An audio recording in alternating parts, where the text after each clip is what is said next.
সরকারকে বলবো চিন্ময় কৃষ্ণ দাসকে ভালোভাবে রিমান্ডে নিয়ে জিজ্ঞাসাবাদ করে বাংলাদেশ বিরোধী ষড়যন্ত্রের তথ্যগুলো তার কাছ থেকে আপনারা উদ্ধার করুন।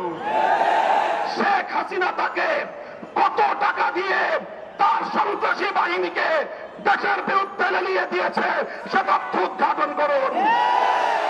ভারত তাকে বাংলাদেশের অখণ্ডতা ধ্বংস করবার জন্য কিভাবে উস্কানি দিয়েছে, কি তাকে মন্ত্র দিয়ে বাংলাদেশে বারবার পাঠাচ্ছে, সেই তথ্যগুলো উদ্ঘাটন করে জাতির সামনে আপনারা বাংলাদেশ বিরোধী সকল অপশক্তির মুখোশ উন্মোচন করে দিন। সাইফুল ইসলাম আলিফের কবর জিয়ারত করেছে, তার শোক সন্তপ্ত পরিবার পরিজনের পাশে দাঁড়িয়ে তাদের কাছে আমরা কথা দিয়ে এসেছি, আলিফ হত্যাকাণ্ডের বিচার বাংলাদেশে হবে। শহীদ আলিফ যে জন্য জীবন দিয়েছে, ভারতীয় আধিপত্যবাদকে বাংলাদেশ থেকে রুখে দেওয়া হবে ইনশাআল্লাহ। ভারত যদি এখনো বাংলাদেশের মানুষের পালস বুঝতে ব্যর্থ হয়, বাংলাদেশের মানুষের বিপ্লবী ক্ষমতাকে যদি ভারত নেগলেক্ট করবার চেষ্টা করে, অসম্মান করবার চেষ্টা করে, ভারত তুমি খান হয়ে যাবে, পার্শ্ববর্তী কোন একটি দেশের সঙ্গে তুমি সুসম্পর্ক রক্ষা করতে পারোনি। প্রতিটি রাষ্ট্রের আভ্যন্তরীণ বিষয়ে হস্তক্ষেপ করে তুমি সার্ক অঞ্চল থেকে তুমি এক ঘরে হয়ে গিয়েছ। তোমার পাশে কোন দেশ নাই। চারপাশ থেকে আমরা ক্ষুদ্র শক্তিগুলো যদি তোমার হাত পা নাক চেপে ধরি, তুমি দম নিতে পারবে না। বাংলাদেশের বুকের উপর দিয়ে তোমার সেবাদাসীকে বসিয়ে তুমি একতরফাভাবে একটার পর একটা চুক্তি করে বাংলাদেশ বিরোধী সকল স্বার্থকে ধ্বংস করে একতরফা ভারত সকল স্বার্থ নিয়ে গিয়েছে। বাংলাদেশের বিরুদ্ধে ভারতের বিগত 15 বছরের সকল ষড়যন্ত্রকে আমরা নিন্দা জানাই এবং আবারও স্পষ্ট ভাষায় ভারতকে বাংলাদেশ নীতি পরিবর্তনের আহ্বান জানাই। আমি বলতে চাই, পলাতক শেখ হাসিনা, ফাঁসিবাদী শেখ হাসিনা, খুনি শেখ হাসিনা অসংখ্য অগণিত খুন এবং হত্যাকাণ্ডের আসামি। বাংলাদেশের বন্ধু রাষ্ট্রের দাবি করে তুমি বাংলাদেশের এই খুনি আসামিকে মাসের পর মাস তুমি প্রশ্রয় দিচ্ছ। আবার এখন তোমার কোলে বসে সে বাংলাদেশের ইসকনের পক্ষে সাফাই গায়। বাংলাদেশের মানুষকে এতটা দুর্বল ভাবলে ভুল করবে ভারত। অতীতে আমাদের অনেক ঐতিহ্য রয়েছে, ইতিহাস রয়েছে। আমরা ছোট হতে পারি, আমরা ভীরু কাপুরুষের দল নই। যদি আমাদের উপর যুদ্ধ চাপিয়ে দাও, যদি আমাদেরকে এভাবেই তুমি একতরফা হত্যা করবার চেষ্টা করো, যদি আমার জনপদকে আমার ভাইয়ের রক্ত দিয়ে যদি তুমি রঞ্জিত করো, তাহলে আমরা তোমার বিরুদ্ধে প্রতিরোধ করে তুলব। আমরা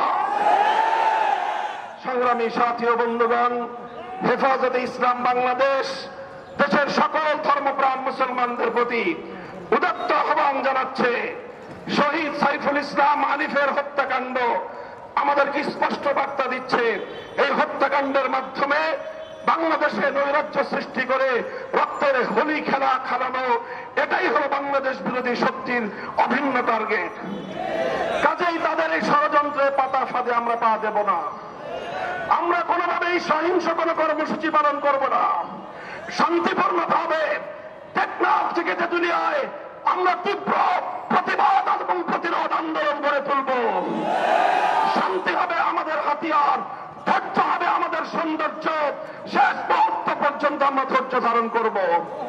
আমরা রাষ্ট্রকে বলবো, সরকারকে বলবো, চিন্ময় কৃষ্ণ দাসকে ভালোভাবে রিমান্ডে নিয়ে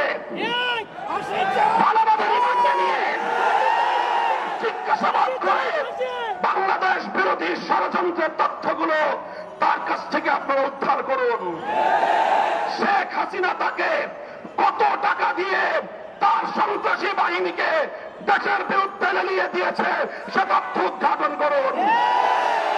ভারত তাকে বাংলাদেশের অখণ্ডতা ধ্বংস করবার জন্য কিভাবে উস্কানি দিয়েছে, কি তাকে মন্ত্র দিয়ে বাংলাদেশে বারবার পাঠাচ্ছে, সেই তথ্যগুলো উদ্ঘাটন করে জাতির সামনে আপনারা বাংলাদেশ বিরোধী সকল অপশক্তির মুখোশ উন্মোচন করে দিন। সংগ্রামী সাথী ও বন্ধুগণ, সর্বশেষ আমাদের দাবি হলো শহীদ সাইফুল ইসলাম আলিফ হত্যাকাণ্ডের জন্য প্রত্যক্ষ এবং পরোক্ষভাবে যারা যারা জড়িত অনতিবিলম্বে তাদেরকে আইনের আওতায় এনে দৃষ্টান্তমূলক শাস্তির ব্যবস্থা করতে হবে।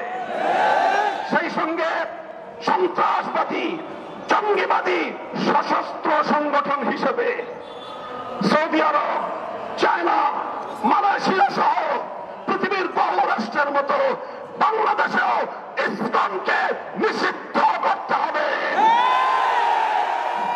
আমার পূর্ববর্তী বক্তারা বলেছেন আওয়ামী বিরোধী আন্দোলনের সারির সম্মুখ কাতারের কোন কোন রাজনৈতিক দলের নেতারা মায়া কান্না কাঁদেন। স্বপ্ন দেখছেন ভারতের অনুকম্পা নিয়ে ক্ষমতায় যাবেন। আল্লাহর নামের শপথ করে বলতে পারি ভারতের আর কোন লেসপেন্সার বাংলার ক্ষমতার মসনদে আসতে পারবে না। কাজেই বাংলাদেশের জনগণের পাশে দাঁড়ান, ভারতকে নয় দেশের জনগণকে খুশি করুন। ইনশাআল্লাহ বাংলাদেশ সেই আধিপত্যবাদের যুগকে পেছনে ফেলে এসেছে। এখন বাংলাদেশ নিজের পায়ে দাঁড়াবে, মাথা উঁচু করে সামনে চলবে, সকল ষড়যন্ত্রকে মোকাবেলা করবে ইনশাআল্লাহ। ইসকনকে স্পষ্ট ভাষায় দাবি আমাদের নিষিদ্ধ করতে হবে। যদি এই দাবি আদায়ে সরকার অথবা বিচার বিভাগ যদি গড়িমসি করে, হেফাজতে ইসলাম বৃহত্তর কর্মসূচি দিতে বাধ্য হবে। আমাদেরকে সে পথে যেতে আপনারা বাধ্য করবেন না, সেই আশাবাদ ব্যক্ত করে বক্তব্য শেষ করছি। আগামী দিনের সংগ্রাম এবং যে কোনো উত্তাল সময়ে পাশে থাকবার উদাত্ত আহ্বান।